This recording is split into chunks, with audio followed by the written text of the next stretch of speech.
कहा जाता है इमारत की नींव अगर अच्छी रखी जाए तो बिल्डिंग बहुत अच्छी बनती है। सेम इसी तरह से अगर बेसिक वर्क अच्छे से किया जाए तो एक्सरसाइज बहुत इजी हो जाएगी।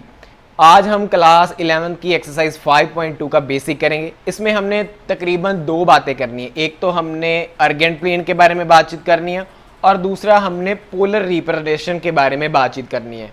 सबसे पहले बात करते हैं अर्गेंट प्लेन क्या होता है।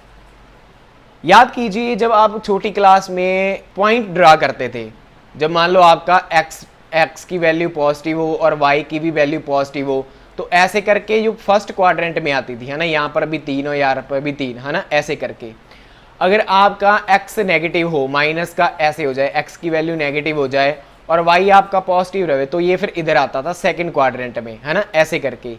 तो ये होती है कार्टेशियन प्लेन की बात। अब आज बात कर रहे हैं अर्गेंट प्लेन की बात। फ़र्क सिर्फ इतना ही है कि यहाँ पर हम सिर्फ सिंपल पॉइंट लगा लेते थे जो हमारे ये एक्स और वाई के होते हैं, और अर्गेंट प्लेन में हमने क्या करना है, कॉम्प्लेक्स नंबर की रिप्रेजेंटेशन करनी है। जैसे मान लो आप ये डायग्राम देख रहे हो, हमारे पास कोई कॉम्प्लेक्स नंबर इस टाइप का है जिसका जो रियल पार्ट है वो 3 है और इमेजिनरी पार्ट जो है वो 2 एयोटा है। तो जैसे कार्टेशियन प्लेन में ये हमारी एक्स एक्सिस होती है और ये हमारी वाई एक्सिस होती है, अर्गेंट प्लेन में जो हमारा एक्स एक्सिस होता है रियल वैल्यू को दर्शाता है और जो हमारा वाई एक्सिस होता है वो इमेजिनरी नंबर को रिप्रेजेंट करता है। ठीक है, तो बस फर्क सिर्फ इतना ही है। यहाँ पर देख रहे हैं कि जो हमारा रियल वैल्यू है वो भी पॉजिटिव है और जो इमेजिनरी वैल्यू है वो भी पॉजिटिव है, दोनों ही पॉजिटिव है, तो पहले क्वाड्रेंट में लाई कर रहे हैं। सेम इसी तरह से यहाँ पर x की वैल्यू नेगेटिव चल रही है, इमेजिनरी पार्ट मतलब y की वैल्यू पॉजिटिव चल रही है, तो हमारा सेकंड क्वाड्रेंट लाई कर रहा है। सेम इसी तरह से रियल और इमेजिनरी दोनों पार्ट नेगेटिव हैं, दोनों की वैल्यू नेगेटिव में चल रही है, तो वो हमारा थर्ड क्वाड्रेंट में लाई कर रहे हैं, तो इसको बोला जाता है अर्गेंट प्लेन। और यहाँ पर मान लो ये जो आपकी लाइन, ये जो आपका पॉइंट है, ये वाला जो पॉइंट है, इसका अगर आपने डिस्टेंस निकालना है ओरिजिन से, ये आपका ओरिजिन होता है ना 0 0, अगर आपने इसका डिस्टेंस निकालना है तो इसका आपके पास फॉर्मूला होता है कि आप x की स्क्वायर करें प्लस y की स्क्वायर करें और उसका अंडर रूट करें। ठीक है, इसको हम वेक्टर फॉर्म भी बोला जाता है। ये वेक्टर फॉर्म के बारे में क्या है अभी मत इसके बारे में बात करो, आगे चलकर आपको मैथ +2 में जब आप करोगे उसके बाद में आपको बात अच्छे से पता चला लगेगा। अगर आप साइंस के स्टूडेंट हैं तो आपको ये वेक्टर फॉर्म मालूम ही होगी। तो ये हमारा एक डिस्प्लेसमेंट निकालने का फॉर्मूला होता है पॉइंट का ओरिजिन से। ये हमारा क्या है, फॉर्मूला है r = √x² + y²। यहाँ पर x क्या है, रियल वैल्यू है, और यहाँ पर जो y है वो क्या है, इमेजिनरी की वैल्यू है। तो ये हमारा ऐसे अर्गेंट प्लेन की डेफिनेशन थी। सेकेंड वर्क की बात करें तो हमने इस चैप्टर में पोलर रिप्रेजेंटेशन के बारे में बातचीत करनी है। अब ये क्या होता है ये समझो, ये कुछ भी नहीं होता स्टूडेंट, एकदम फालतू सी बात है, बस माइंड में रखना है कि अगर आपका कोई कॉम्प्लेक्स नंबर है, जैसे मान लो ये आपका कॉम्प्लेक्स नंबर है, आपने इसको कन्वर्ट कर दिया r और थीटा की फॉर्म में, तो ये आपका कहलाएगा पोलर रिप्रेजेंटेशन की फॉर्म में निकल आएगा। अब r और थीटा क्या है, जैसे अभी आपको पीछे बताया है कि r आपका क्या है, डिस्टेंस है पॉइंट का ओरिजिन से, और जो थीटा क्या है वो आपका एंगल होगा, ये वाला जो एक्स एक्सिस के साथ बनेगा। ठीक है, थीटा क्या होगा आपका, ये एंगल होगा।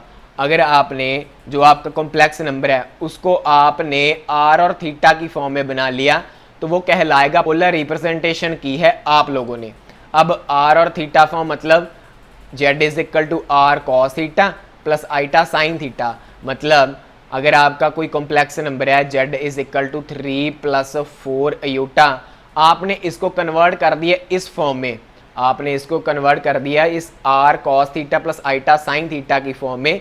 अब r की वैल्यू तो आपको निकालनी आती है, ऊपर ही बताया था कैसे निकालना है। r का फॉर्मूला होता है r = √x² + y²।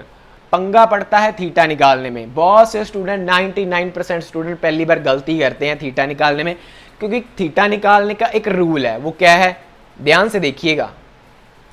तो जैसा कि मैंने बताया है कि पंगा पड़ेगा जब आपने थीटा निकालना है। अब थीटा क्या है, मान लो आपको थीटा नहीं मालूम है, हमें एक फॉर्मूला मालूम है अल्फा निकालने का, हमें एक फॉर्मूला है मालूम है अल्फा निकालने का, वो ये है tan इनवर्स मॉड में x और y। इस मॉड का मतलब मैंने आपको ट्रिग्नोमेट्री के चैप्टर में बताया था कि इसमें कोई भी वैल्यू हो तो वो मॉड लगा हो तो वो क्या हो जाएगी, पॉजिटिव में हो जाएगी। मतलब मॉड के बीचों बीच अगर कोई भी आपके पास नेगेटिव की वैल्यू हो तो वो पॉजिटिव ही हो जाएगी। ठीक है, तो बात कर रहे थे, अब हमें मालूम है फॉर्मूला अल्फा निकालने का, हमें फॉर्मूला मालूम है अल्फा निकालने का। पर आप लोग बोलोगे कि सर हमें अल्फा से क्या मतलब, हमने तो थीटा निकालना है। हमें स्टूडेंट अल्फा और थीटा का रिलेशन मालूम है। ये देखो, अगर आपका कॉम्प्लेक्स नंबर, ये वाला जो कॉम्प्लेक्स नंबर है, अगर आपका फर्स्ट क्वाड्रेंट में लाई करता है, अगर आपका जो कॉम्प्लेक्स नंबर फर्स्ट क्वाड्रेंट में लाई करता है, मतलब रियल वैल्यू जो है आपकी वो भी पॉजिटिव में है और इमेजिनरी वैल्यू वो भी पॉजिटिव में, तो फर्स्ट क्वाड्रेंट में लाई करेगा, तो हमारा जो अल्फा होगा वो थीटा ही होगा। जो हमारा अल्फा होगा वो क्या होगा, थीटा ही होगा। ठीक है, अगर आपका कॉम्प्लेक्स नंबर सेकंड क्वाड्रेंट में लाई करता है, मतलब रियल की वैल्यू नेगेटिव है, इमेजिनरी की वैल्यू जो है वो आपकी पॉजिटिव में है, तो आपका जो थीटा है वो इस फॉर्मूले की सहायता से निकल जाएगा। Theta is equal to pi minus alpha. Theta is equal to pi minus alpha. ये है, अगर आपका सेकंड क्वाड्रेंट में थीटा लाई करे तो उसको आप निकाल सकते हो पाई में से अल्फा को माइनस करके। अगर आपका कॉम्प्लेक्स नंबर थर्ड क्वाड्रेंट में है, मतलब दोनों ही वैल्यू नेगेटिव में है, रियल वैल्यू भी नेगेटिव में है और पॉजिटिव वैल्यू भी नेगेटिव में है, तो आपका जो थीटा है वो इस फॉर्मूले की सहायता से निकलेगा। ठीक है, अगर आपका जो कॉम्प्लेक्स नंबर में 4 में लाई करता है तो उसका फॉर्मूला ये है। बस पहले दो क्वाड्रेंट की याद रखो, दूसरे नेगेटिव है। जैसे पहले का theta is equal to alpha है, फोर्थ का माइनस अल्फा है। सेकंड का theta is equal to pi minus alpha है, थर्ड का माइनस पाई माइनस अल्फा है, मतलब सिर्फ माइनस ही लग जाता है, इनके आगे क्या लग जाता है, माइनस लग जाता है। तो क्वेश्चन में बोला जाता है कि आप सम दे रखे होंगे, आपको बोला जाएगा कि आप पोलर रिप्रेजेंटेशन कीजिए, तो आपने क्या है, इस फॉर्मूले की सहायता से आर और थीटा की वैल्यू निकाल कर सम करने हैं। बेसिक वीडियो देखने के बाद अगर समझ में लगता है तो लाइक ज़रूर कर दीजिएगा, क्योंकि बहुत मेहनत लगती है इन सभी वीडियो को बनाने में।